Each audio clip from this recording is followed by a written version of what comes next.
కడపలో వైఎస్ అవినాష్ రెడ్డి మాట్లాడుతున్నారు. ఇప్పుడు లైవ్ చూద్దాం. ఏ రకంగా సిబిఐ, ఏ రకంగా సునీతక్క, ఏ రకంగా దస్తగిరి లాలూచి పడి ఒక చీకటి ఒప్పందం చేసుకుని ఏ రకంగా ఈ అప్రూవర్గా మార్చుకున్నారనేది మీ అందరికి దృష్టికి తీసుకొస్తా ఉన్నా. ముఖ్యంగా అప్రూవర్ గురించి మనం మాట్లాడాల్సి వస్తే కన్నా సహజంగా ఏ కేసులో అయినా అప్రూవర్ అంటే ఏంటంటే 306(4)A ఒక వ్యక్తి ముఖ్యంగా ఈ హత్య కేసులో అనుకోండి అరెస్ట్ అయి జైల్లో ఉంటే జైల్లో ఉన్న వ్యక్తిని అప్రూవర్గా మనం తీసుకోవాలంటే అతను అప్రూవర్గా విచారణ సంస్థ తీసుకుంటే అతనికి ట్రయల్ అయిపోయే వరకు, ట్రయల్ అయిపోవడానికి 5 ఏళ్ళు కావచ్చు, 6 ఏళ్ళు కావచ్చు, 7 ఏళ్ళు కావచ్చు, ట్రయల్ అయిపోయే వరకు అతనికి బెయిల్ వచ్చే సమస్య లేదు, బయటకు వచ్చే సమస్య లేదు. దాన్ని ఓవర్కమ్ కావడానికి చట్టం కొని అతనికి పెద్ద గిఫ్ట్ 306(4)B అదేంటంటే యాంటిసిపేటరీ బెయిల్ వచ్చిన తర్వాత అప్రూవర్గా మార్చుకుంటే అతను జైల్లోకి ఒక్కరోజు కూడా పోవాల్సిన అవసరం లేదు. సో ఈ మాదిరిగా అప్రూవర్ చేస్తే ఒక్కరోజు కూడా జైలుకు పంపకుండా శాశ్వతంగా నిన్ను ముద్దాయి నుంచి సాక్షిగా చేస్తాము, ఒక్కరోజు కూడా జైలుకు పోవాల్సిన అవసరం లేదు, కావాల్సినంత డబ్బు ఇస్తామంటే ఇంకా ఎవరి పేర్లు చెప్పమంటే వాళ్ళు చెప్పరండి. ఒక్కసారి దీన్ని విఘ్నతతో మీరందరూ కూడా ఆలోచించమని నేను కోరుతా ఉన్నాను. సో ఈ మాదిరి ఇంకా అప్రూవర్లు చేయడం అనేది ఒక ఆనవాయితీ అయితే కనుక రేపు పొద్దున్న నుంచి ప్రతి కేసులో ఈ అప్రూవర్షిప్ అనేది సరిపోని వాళ్ళని టార్గెట్ చేయడానికి ఉపయోగించే ఒక అస్త్రంగా ఉపయోగపడుతుంది తప్ప ఈ అప్రూవర్షిప్ అనేది వాస్తవాలు బయటికి రావడానికి నిజంగా ఉపయోగపడే పరిస్థితి ఉండదు. సో ఇది అప్రూవర్షిప్కు సంబంధించింది. అప్రూవర్షిప్తో పాటు సిబిఐ, సునీతక్క, దస్తగిరి లాలూచి విషయంలో కొన్ని ఎగ్జాంపుల్స్ కూడా మీ అందరి దృష్టికి చెప్పాలనుకుంటున్నా. ముఖ్యంగా 20 జూలై 2020లో సిబిఐ ముందు సునీతక్క హాజరైనప్పుడు వాంగ్మూలం ఇచ్చినప్పుడు జూలై 2020 వాంగ్మూలం ఇచ్చినప్పుడు ఏం చెప్తుందంటే లెటర్ గురించి ఏం చెప్తుందంటే at this time my husband showed me a photo in his mobile. అంటే సునీతక్క భర్త రాజశేఖర్ ఫోన్లో photo చూపించాడంట. The said photo was purported letter written by my father and mentioning therein the name of Prasad driver as suspect killer. The said photograph was forwarded through Krishna Reddy to my husband. After this I got afraid and suspicious as well that it may have been a fabricated letter in order to put the blame on Prasad and that he may be killed if the letter comes out.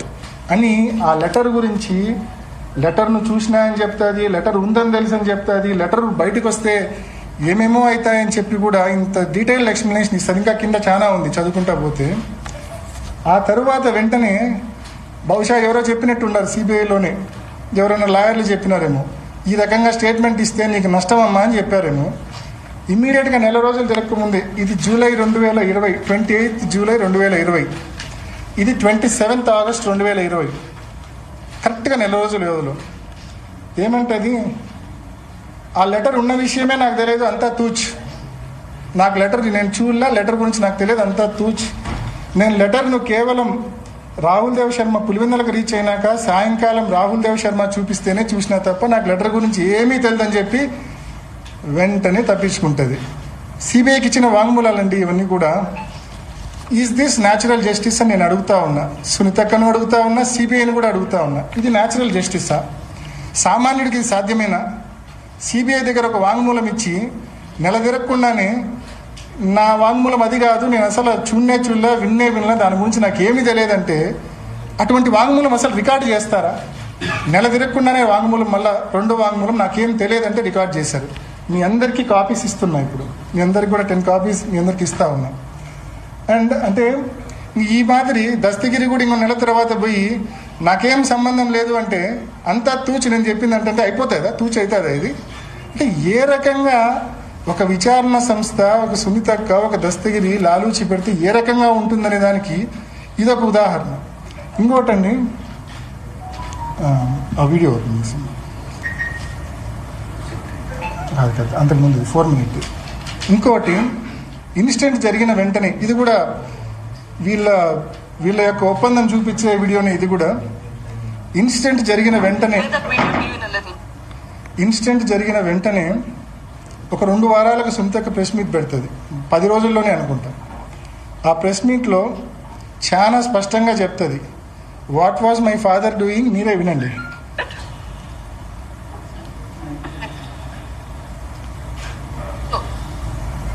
ఎందుకు ఇట్లా జరుగుతుంది, what exactly is happening behind the scenes? నాన్నగారు ఏం చేస్తున్నారు ఈ మధ్య కాలంలో? Is working very very hard.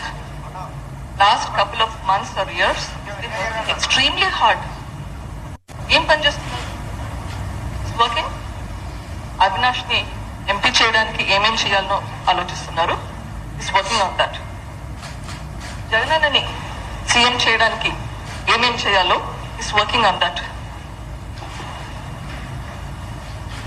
నాన్న చనిపోయింది 15th మార్నింగ్ అయితే 14th ఈవినింగ్ రాత్రి 10 గంటల వరకు కూడా జమ్మల్మడుగులో లాస్ట్ మీటింగ్ అల్లే ప్రభావతమ్మ గారితో, అక్కడ local leader, trying to convince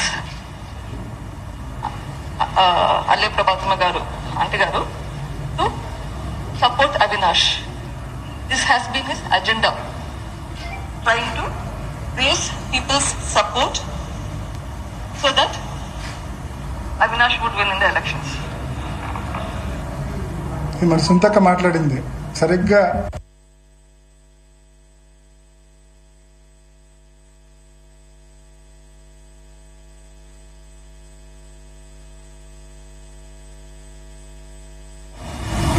trying to raise people's support so that Avinash would win in the elections. Dastagiri లాలూచి పడి ఒక చీకటి ఒప్పందం చేసుకొని ఏ రకంగా ఈ అప్రూవర్షిప్ను అప్రూవర్గా మార్చుకున్నారనేది మీ అందరికీ దృష్టికి తీసుకొస్తా ఉన్నా. ముఖ్యంగా అప్రూవర్ గురించి మనం మాట్లాడాల్సి వస్తే కన్నా సహజంగా అన్న ఏ కేసులో అయినా అప్రూవర్ అంటే ఏంటంటే 306(4)A. ఒక వ్యక్తి ఒక ముఖ్యంగా ఈ హత్య కేసులో అనుకోండి అరెస్ట్ అయ్యి జైల్లో ఉంటే జైల్లో ఉన్న వ్యక్తిని అప్రూవర్గా మనం